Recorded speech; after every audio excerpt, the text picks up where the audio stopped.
Credit card एक दो-धारी तलवार है। अगर सही से यूज़ करो तो बहुत सारा फ्री मनी और बहुत सारा रिवॉर्ड्स मिलता है और गलत यूज़ करो तो 10 साल तक कर्ज चुकाते ही रह जाओगे। नमस्ते दोस्तों, मैं सोविक और आज हम एक ऐसे टॉपिक पे बात करेंगे जहाँ पर मिडिल क्लास और हर यंग लर्नर के लाइफ में एक ना एक टाइम में कंफ्यूजन रहता ही है। क्या मुझे क्रेडिट कार्ड लेना चाहिए?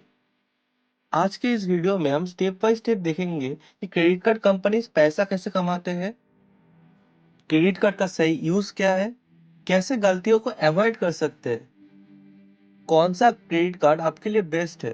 मैं कोई क्रेडिट कार्ड एक्सपर्ट नहीं हूँ, but I will try to recommend few credit cards जो मोस्टली फ्री है और मार्केट स्टैंडर्ड्स के अकॉर्डिंग बहुत अच्छा रिवॉर्ड्स देते हैं। मैं पहले ही बोल देता हूँ, ये कोई स्पॉन्सर्ड वीडियो नहीं है और मैं किसी बैंक और एनबीएफसी को रिकमेंड नहीं कर रहा हूँ। मैं बस अपना पर्सनल एक्सपीरियंस शेयर कर रहा हूँ। और नंबर 5, कैसे रिवर्स और क्रेडिट स्कोर का फायदा उठाया जा सकता है। एंड में एक बोनस सेक्शन है जहां पर मैं दिखाऊंगा एक एक्सेल मॉडल जिसमें आप देख पाओगे कि अगर आप सिर्फ मिनिमम पेमेंट करते हो तो आपका इंटरेस्ट कितना बढ़ सकता है। तो वीडियो एंड तक जरूर देखना। और आप मुझे अगर पहली बार देख रहे हो तो चैनल को डेफिनेटली सब्सक्राइब करना। इससे मुझे बहुत मोटिवेशन मिलता है। ओके, सबसे पहले समझते हैं बैंक और क्रेडिट कार्ड कंपनी पैसे कैसे बनाते हैं। लोग सोच लेते हैं मुझे तो फ्री का क्रेडिट कार्ड मिल रहा है, रिवॉर्ड पॉइंट्स भी मिल रहा है, तो बैंक का क्या ही फायदा हो रहा होगा। बट ऐसा नहीं है। बैंक के पास तीन मेन इनकम सोर्स होते हैं। Number 1, interest income. जब आप फुल बिल पे नहीं करते तो 3% मंथली पकड़ लेते हैं और 36 to 42% ईयरली इंटरेस्ट बनता है इस पे। नंबर 2, मर्चेंट फीस। हर ट्रांजैक्शन पे शॉपकीपर को 1 और 2% पे करता है। एक एग्जांपल से समझते हैं। सपोज फ्लिपकार्ट से आपने 1 लाख का एक लैपटॉप लिया, तो मर्चेंट ने बैंक को 2,000 to 3,000 रुपए दे दिया। Next, fees and charges, annual fees, late fees, foreign tax.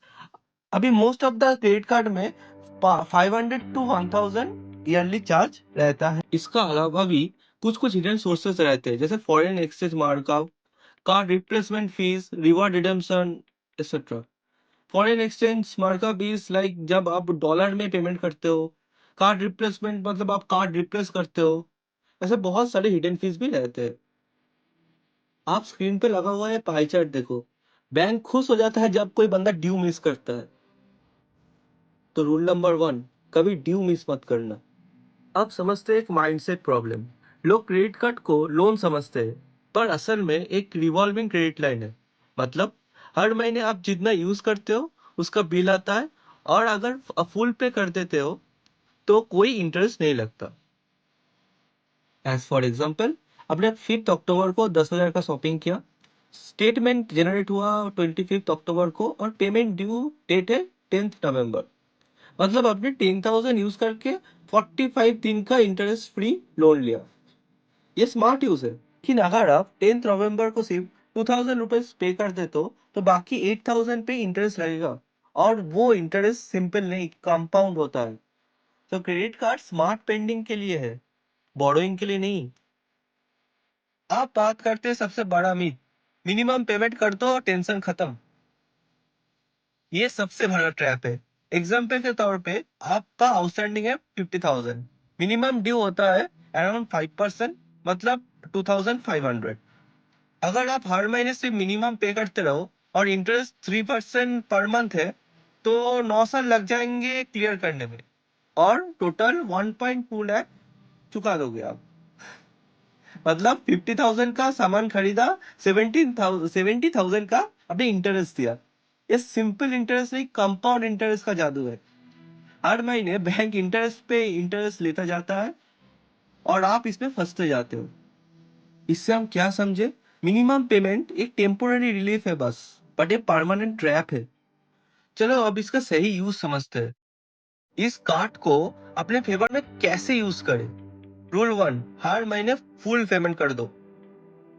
मतलब आप जितना स्पेंड कर रहे हो, आपका स्टेटमेंट आते ही आप उसका फुल पेमेंट कर दो। अगर आप भूल जाते हो तब ऑटोमेटिक पेमेंट सेट कर दो, ऑटो डेबिट या यूपीआई रिमाइंडर। नेक्स्ट, हर परचेस आप प्लान करके करो, मतलब पहले पैसा बैंक अकाउंट में हो, फिर कार्ड से स्पेंड करो। मतलब आपके पास इतना पैसा होना चाहिए कि आप वो पेमेंट चुका सको।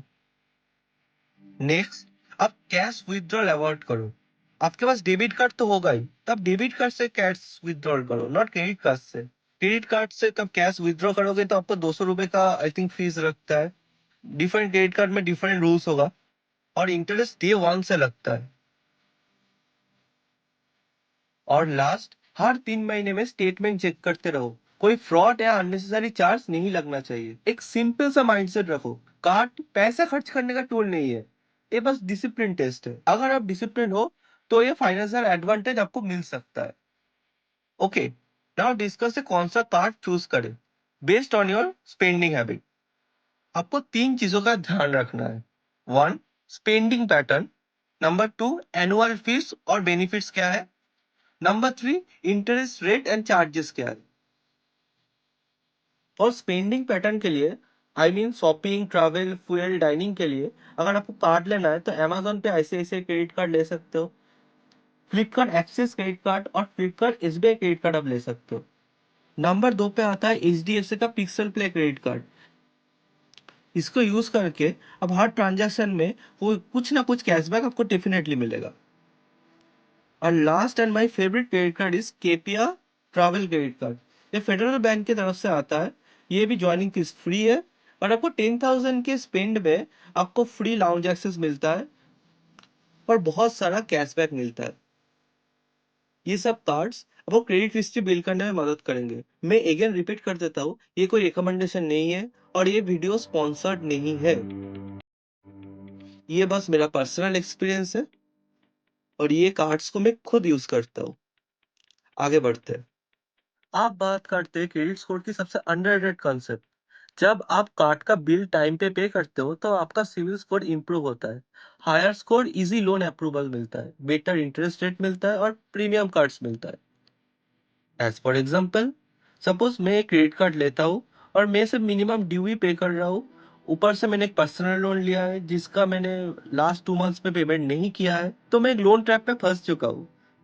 नाउ किसी इमरजेंसी में अगर मुझे कोई पर्सनल लोन और कुछ बिजनेस लोन चाहिए होगा, तो मैं जब बैंक के पास जाऊंगा, मुझे हाई इंटरेस्ट अमाउंट पे वो लोन मिलेगा। तो टाइम में पेमेंट करके क्रेडिट स्कोर मेंटेन करना बहुत जरूरी है। इसको मेंटेन करने का फॉर्मूला भी सिंपल है कि पेमेंट हिस्ट्री 35% रखो, क्रेडिट यूटिलाइजेशन 30% से ज्यादा स्पेंड मत करो। अगर आप 1 लाख का लिमिट वाला कार्ड यूज कर रहे हो और 30,000 तक स्पेंड कर रहे हो तो ये आइडियल यूटिलाइजेशन होता है। ये छोटी चीज आपको लाखों का बेनिफिट दे सकता है। और फ्यूचर में अगर आप होम लोन लेना चाहोगे और कोई भी कार लोन लेना चाहोगे तो आपको अच्छे इंटरेस्ट में वो मिलेगा। बोनस टिप, आप रिवॉर्ड सिस्टम को भी एक गेम बना सकते हो। ग्रोसरीज के लिए एक डेडिकेटेड कार्ड, ऑनलाइन शॉपिंग के लिए एक डेडिकेटेड कार्ड, ट्रैवल के लिए एक डेडिकेटेड कार्ड। ऐसे 2-3 कार्ड्स यूज करके आप 3 to 5% तक इफेक्टिव कैशबैक निकाल सकते हो। लेकिन ध्यान रहे, ज्यादा कार्ड्स का मतलब ज्यादा रिस्पॉन्सिबिलिटी। हर कार्ड का बिल डेट अलग होता है और कैलेंडर मेंटेन करना बहुत जरूरी है। मैं कॉमन मिस्टेक्स को समराइज करते हैं। छोटी छोटी गलतियां जो अवॉइड करना चाहिए। Number 1, cash withdrawal from credit card. Number 2, paying only minimum due. Number 3, ignoring statement. Number 4, random card applications. Her applications पे आपका सिविल ट्रिगर होता है। और शेयरिंग ओटीपीज और क्रेडिट कार्ड डिटेल्स, ये सब चीज आपका स्कोर और पॉकेट दोनों ही डैमेज कर सकती है। तो आप समझ ही गए होंगे, क्रेडिट कार्ड एक कर्ज नहीं, बहुत सही टूल है। आपका फाइनेंशियल डिसिप्लिन डिसाइड करेगा कि आपके फेवर में काम करेगा या नहीं। अगर आप चाहते हो कि एक डेडिकेटेड एक्सेल मॉडल दिखाओ जहां आप अपना बिल और इंटरेस्ट देख सको, तो कमेंट करो इंटरेस्ट मॉडल। लाइक करो, शेयर करो और उन फ्रेंड्स को जरूर शेयर करो जो बस मिनिमम पेमेंट कर रहा है। और चैनल को प्लीज सब्सक्राइब करो कि ऐसे रियल फाइनेंस का टिप्स आपको मिलता रहे और मुझे भी थोड़ा सपोर्ट मिले, मुझे थोड़ा मोटिवेशन मिले नेक्स्ट वीडियो अपलोड करने का। मिलते हैं अगले वीडियो में, तब तक के लिए स्पेंड स्मार्ट, पे स्मार्टर। बाय।